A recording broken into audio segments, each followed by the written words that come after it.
All right, hello and welcome to the SRA Specific Skills Series Mechanics Book E.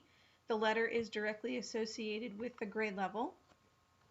So E would be the fifth level letter of the alphabet, so this is a fifth grade book. That does not mean you have to be a fifth grader for these particular skills, but I want to let you know that number one, I always have to put my disclaimer out there. This is for educational purposes only. Since the COVID-19 stay-at-home order, I want to make sure I can do my best, even though I'm not working because I'm a tutor and everything's shut down.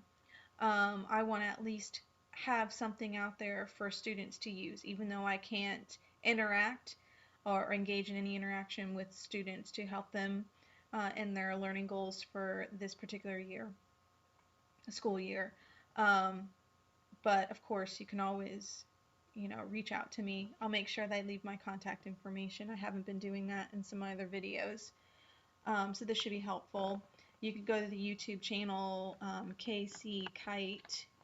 Um, that should be easy enough to put a handle on that. But again, I'll put that in the description, so I'll write it out for you. Um, this particular series, anything specific skills series, is really meant to be handwritten out. Even though it's multiple choice, the intention behind it is, yes, you're going to use A, B, C, D. If you're in a school environment, a normal school environment, this would be a resource that would be used to reinforce what's already been taught. So this would be information already written down. Since this is a different atmosphere and environment, everything in this book, and when I tutor, I have students physically write this out, because when you're physically writing, you're actively thinking and you're building that information into your working memory, which will turn into your long-term memory. And these are the foundational skills that are going to build all the way through to middle high school work environment. Can't tell you how many emails I've seen with improper punctuation and improper abbreviations for that matter. Acronyms are fine as long as they're being used correctly, but I also want to let you know these are a little older, so you might see some information that you might need to ask, that your students might be asking you, like, what's a VCR? Because I've seen that in a couple of these books where they have VCR and they're working with abbreviations. And if you don't know what a VCR, a DVD, any of that, just give them the options of CD and MP3 so they understand that those are acronyms as well, or that version of it in today's society. Another thing is be creative. You're going to have an opportunity. You can use this, have them write their notes on construction paper with um, markers and things like that, and do the questions. You can have the questions on notebook paper. You can keep going with the marker. It doesn't matter, but you can make a little booklet of this so they can go back and revisit this. This is something that's going to be handy. I've used this with middle and high schoolers, and also with SAT, ACT test prep students, because they ask questions in the writing excerpts regarding parts of speech and things, and they're using technical terms that usually a teacher only uses.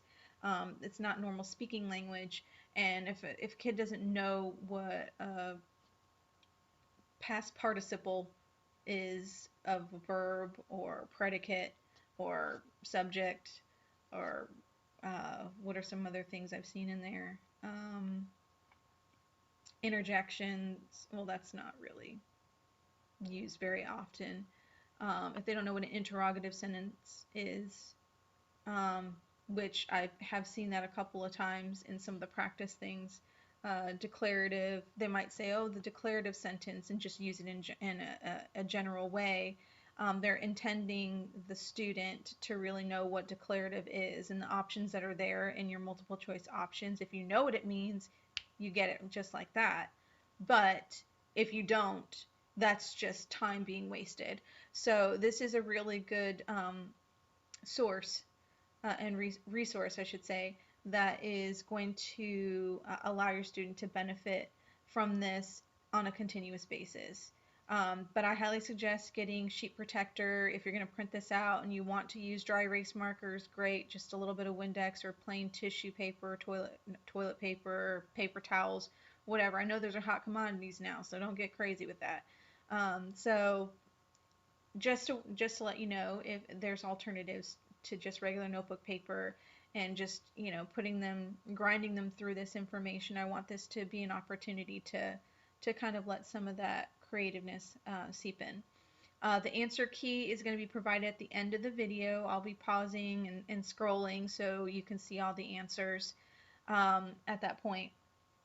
But just know that this book has 10 units. I'm going to stop on the to the student page. So to the teacher and to the student pages are important in these books to kind of have an idea on how the book works and the way that the students are supposed to work through it. But I realized from talking with a couple of students I've tutored that, sometimes going through the to the student page and walking through it really quickly, but I would pause and read it on your own because I'm not going to read it out loud. I'm just going to kind of hit the highlights on it and move on. But I'm going to spend 5 to 6 seconds per page, and I will not be talking once I get past the to the student page.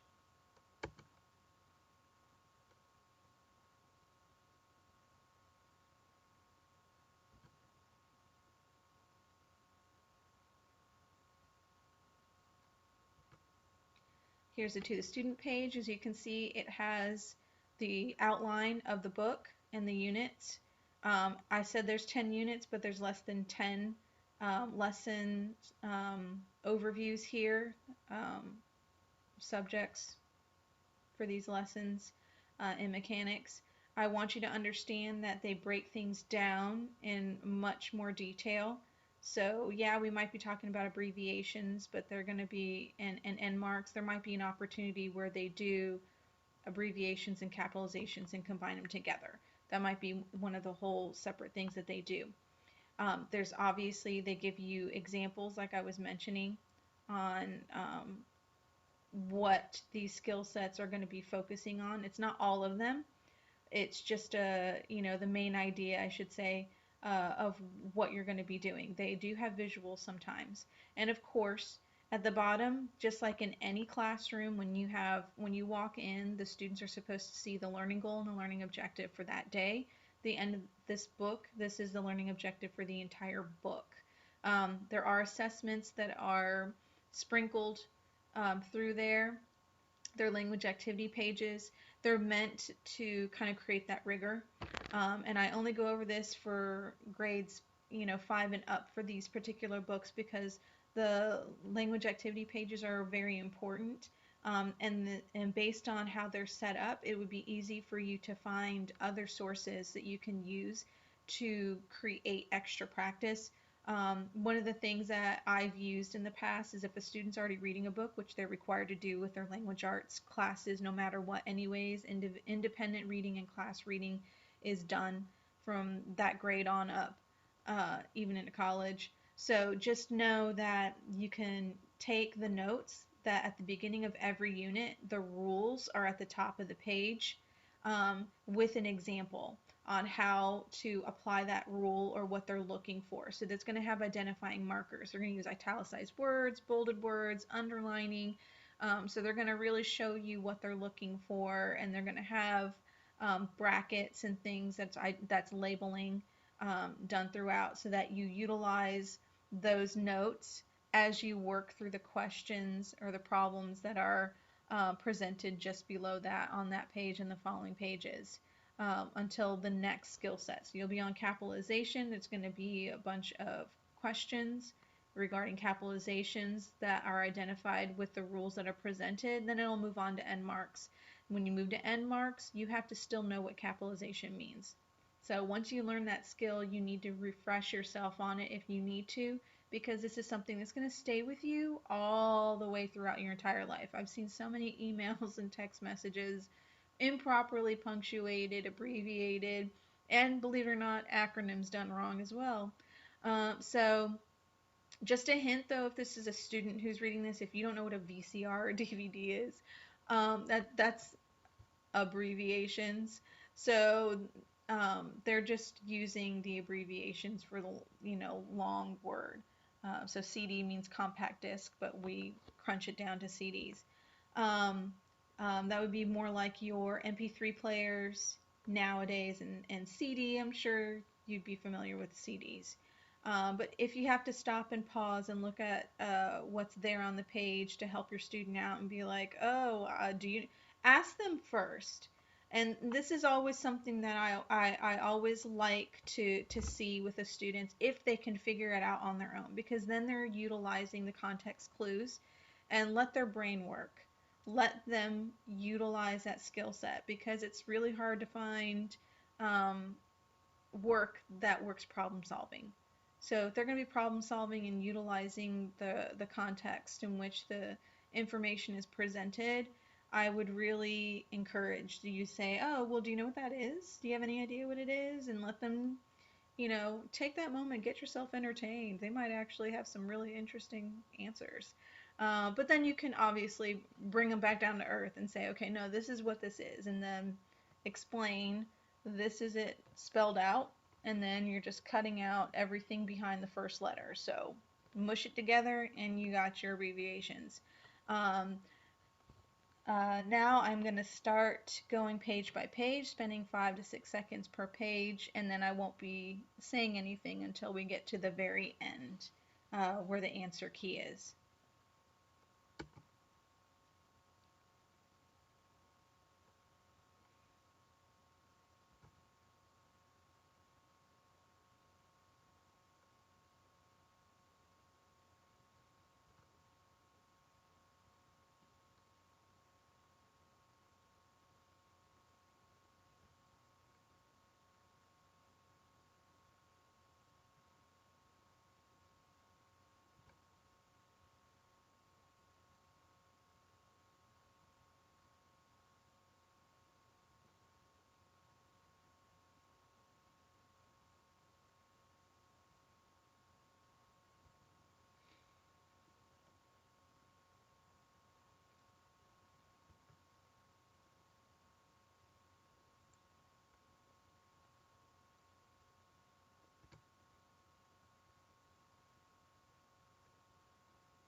Okay, and then this is the last page for the last lap. I want to go into the answer key.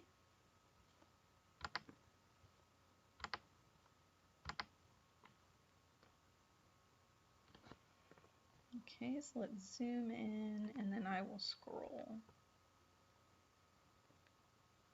This is in chronological order by pages, so it will go in order from one column to the next without skipping a beat. So you'll have your laps will be in between the units, so you'll be able to manage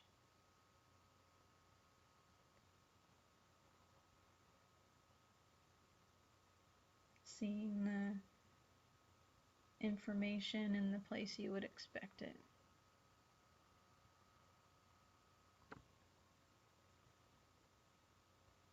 I'm just scrolling and pausing right now just so you can have the opportunity to pause and take a screenshot or print it out, or if you're not printing it out, then you can just, as you do a unit, you can check your answers. And then I'll zoom in for the language activities that actually have words instead of letters as answers, so you can check to see if you filled in the blanks with the proper words. So here we got the first lap.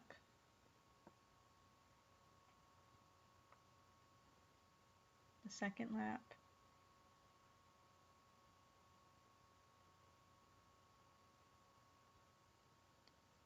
The third lap.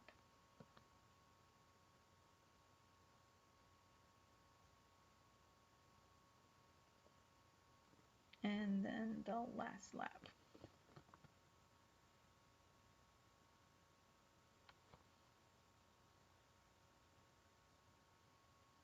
Okay.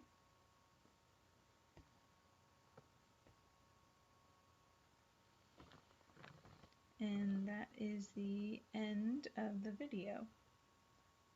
Please make sure you, if you haven't already, try to find the video on the introduction to the SRA specific skill series, because I go through a little PowerPoint to kind of break down how this particular resource works, to make sure that you're really utilizing this to its best and most helpful way, and to clarify anything if things are a little too confusing, or you feel like you're overwhelmed. That's a lot of information and you don't know what to do. That's a good video to watch. So it's on the YouTube on KC Kite.